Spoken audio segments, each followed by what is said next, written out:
can I just ask you to introduce yourself? Cool. Yeah, thanks, Russell. So my name is Barry Bridges. I'm based in South Africa, Cape Town, the sunny climate side of the world. Yeah, just a little bit about me. I work in different segments in sports, fitness, and wellness. One of them obviously being esports. So I work part of the Esports National Federation as an esports wellness consultant. The first ever to be on board of their team as a wellness coach. I also work as an esports performance consultant for ZAG Academy, which is based in South Africa and the United States. I also work full-time as a wellness and sleep specialist for a big corporate company here based in Cape Town, South Africa. And then I'm a sleep consultant to combat athletes that compete in UFC, EFC, and ERIES organizations, as well as world champion boxers.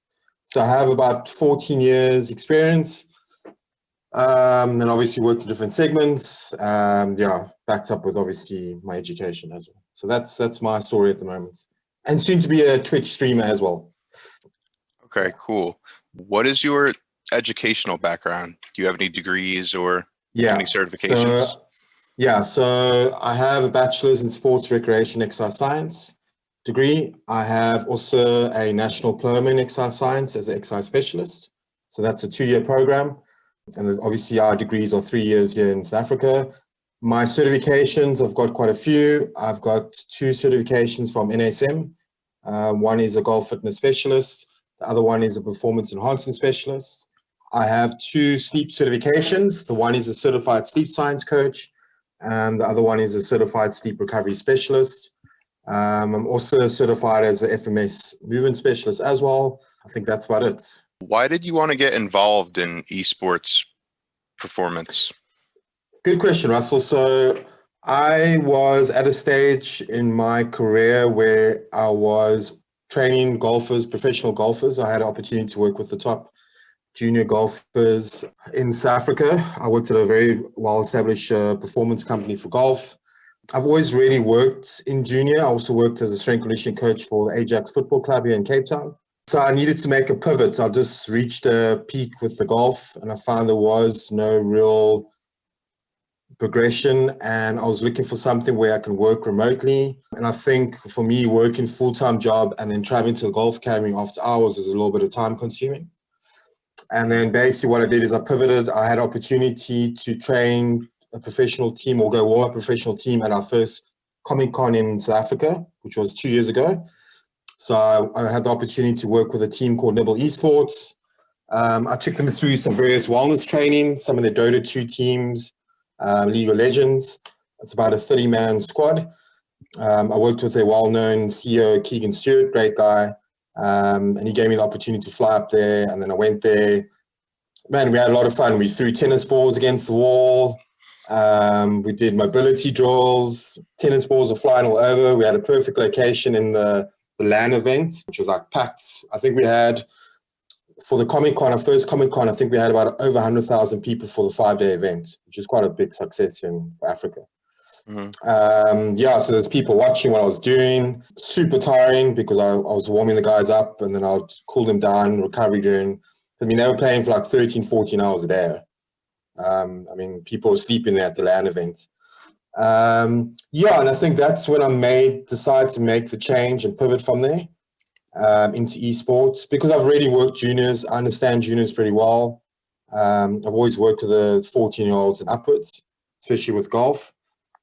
And I decided that it was a good opportunity, although it's still kind of new in South Africa, and obviously it's grown quite exponentially in overseas. And I just feel I had the gift to explore this option in esports. And I obviously built pretty good relationships with the guys. They understand me, I understand them. And it's just like building relationships. So once you build a better relationship with a gamer, they'll allow you to enter into their world because they got a different world that they live in, and you got to respect that. Yeah. And it was fun, and then it just grew from there. Then my opportunities grew from there. I think it took me about at least 2 years to get where I am now. And I'm still growing and learning. And working with gamers is awesome. Gamers are unique breed. They're humble. They're kind. They're completely different to a golfer athlete. You can't compare the two. It's like, wow. Why is sleep so important for esports athletes? Okay, so before we touch on esports, I think sleep in general is a big problem globally at the moment. Obviously, with sleep deprivation and recovery. I think for gamers especially, they don't know how to switch off the brain. Because they're overstimulated through this technology, they find it's very difficult for them to establish a sleep pattern to completely switch off. Obviously, with the gaming hours, the amount of time they put in, it's very difficult for them to switch off at a certain period of time, because a certain period of time in the evening, your brain needs to switch off. Our brains are not built to function on 15, 18-hour capacity throughout the day. We're not built for that. We're not robots. We need to take breaks. We need to have recovery breaks. We need to have mental breaks. So I think the heavy scheduling, the travel, the time that's needed to be a professional gamer obviously requires a lot of input and cognitive output for these gamers. And therefore, we've got to understand that the brain controls sleep. So any stress to the brain is going to offset your sleep and sleep cycles the rest of the evening and your recovery period. So it's a tricky situation. It definitely needs to be addressed. It's a big concern at the moment.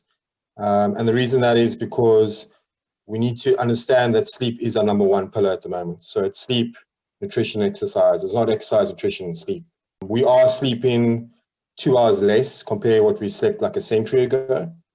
And I think that's just based on the technology that we're exposed to, longer hours of work commitments, flexibility of schedules now. We just, as humans, we're not set up for that. We need some recovery throughout the day. What do you think is the most common misconception about sleep? That you need 8 hours. Yeah, so I think one needs to understand that everyone's got a different, unique sleep pattern where they've got a different chronotype. And that's part of my job. I do the chronotype testing. So if you're a morning and evening person, that'll determine obviously the length of sleep you'd need. Normally, evening chronotypes would need probably longer sleep hours versus a morning person. Morning person will get up earlier. So when I deal with clients and athletes, I always look at their sleep rather than sleep cycles, because if you go to have any testing done upon a sonograph in a lab, they're going to look at your brain waves in sleep cycles, which is normally 90-minute segments. So rather not focusing on the 8 hours, rather focus on the quality of sleep and breaking your sleep down into sleep cycles. So when I work with clients and athletes, instead of them focusing so much on this 8-hour thing that stresses them out, because some of them, half of them are looking at their wearable devices, and if the wearable devices says they didn't get 8 hours sleep, they think, well, they're not getting the quality of sleep, or etc., which sometimes is not always the case. The data can be misperceived, and we're not there yet with the data recordings. If you want to really get good data, you need to go to the lab and get tested from there. So I think the 8-hour misconception, take that away. We need to rather focus on looking at sleeping in more of a polyphasic approach, and not a monophasic, where polyphasic we sleep in shorter cycles, where we can still get our sleep quality in. So I always break it down into, you need to achieve a certain amount of sleep cycles per evening, and then you need a goal to achieve certain sleep cycles in the week. And if you don't achieve those sleep cycles, you can still make it up with recovery breaks during the day. Well, I actually call them technology breaks, and you can still make them up with naps during the day as well. Yeah. So there are ways to redefine it. What do you think is the biggest challenge for esports athletes when it comes to sleep? I think consistency. So getting consistent sleep, that is the king of getting good sleep and recovery. So getting good wake-up times, bedtimes and wake-up times, being consistent, having a regular pattern. I think taking a break from technology throughout the day. You've got to understand that recovery doesn't start the hour before you go to bed at night. Recovery needs to start the moment you wake up in the morning. Your day and your recovery routine as a gamer will be defined as how you wake up in the morning. So if you haven't done your certain tasks within the first hour and a half that you normally meant to do, 9 times out of 10, you're not going to be able to switch off your brain late tonight. So it's all about building this recovery block during the day while you're still active, while your brain is still active, and having space to find certain things to do, get in sunlight, which is critical for sleep quality, taking technology breaks, things that we would normally do as humans, but unfortunately wired to this whole indoor space environment, particularly for gamers. They're always in this indoor environment where they're always in this artificial light. So we need to break through that little cycle. It's just changing certain behavior habits, which is not difficult to do. Just be consistent about it. What are some challenges that you face working in esports? I haven't really found any challenges. I just think a lot of the gamers, I think what's the issue is, if there is any challenge, they just need obviously some more education and awareness, and to help them build a bit of confidence. As I said to you before, they're willing to accept the help. They're looking for help. They're looking for any way to improve. There was a good article the other day through my national federation that gamers are actually more healthier, or there's some stats about that their health is actually on par with, if not more than, normal individuals that are not playing games. So it's really showing there's improvement, that these gamers want to make a better stance in their health and well-being. Yeah, so I think if there's any challenge, I think there just needs to be more awareness and education, and give the tools for them to be more confident, because they're good at what they do already. I mean, as a gamer, whether you are pro or novice, you are good at what you do, and no one can take it away from you.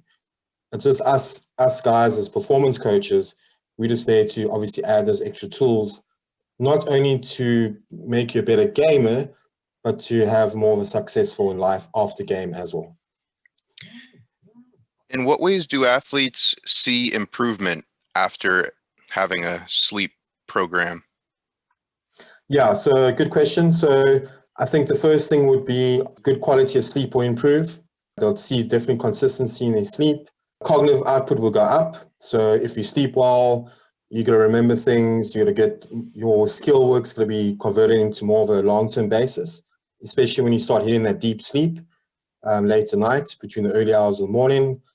Weight loss will improve. Reflexes, speed, coordination will go up. Muscle mass will increase. Focus, concentration. I don't know if I mentioned that already.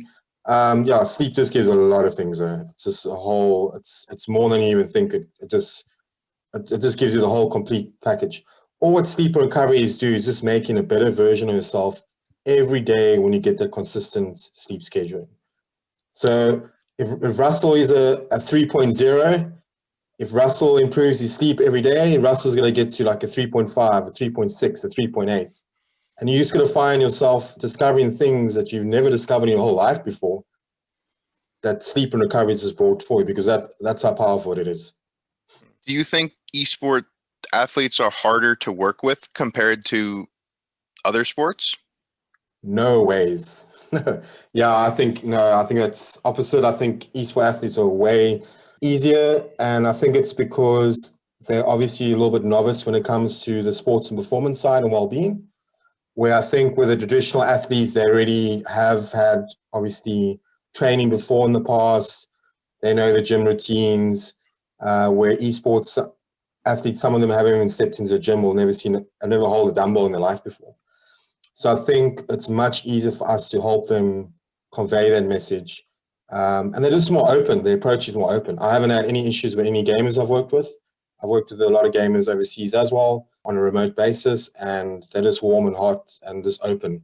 And I think that's what makes our job so good to work with them, is because they're willing to take in any information without being like, what's the word, not biased, but, with an attitude, like they know it all. Okay, Barry, I really appreciate your time, and thank you for taking this interview. Thanks, Russell. Thanks for the time, and I hope this has shed some awareness to the gamers. And we are looking out there for you guys, and we will continue to help you guys in this journey.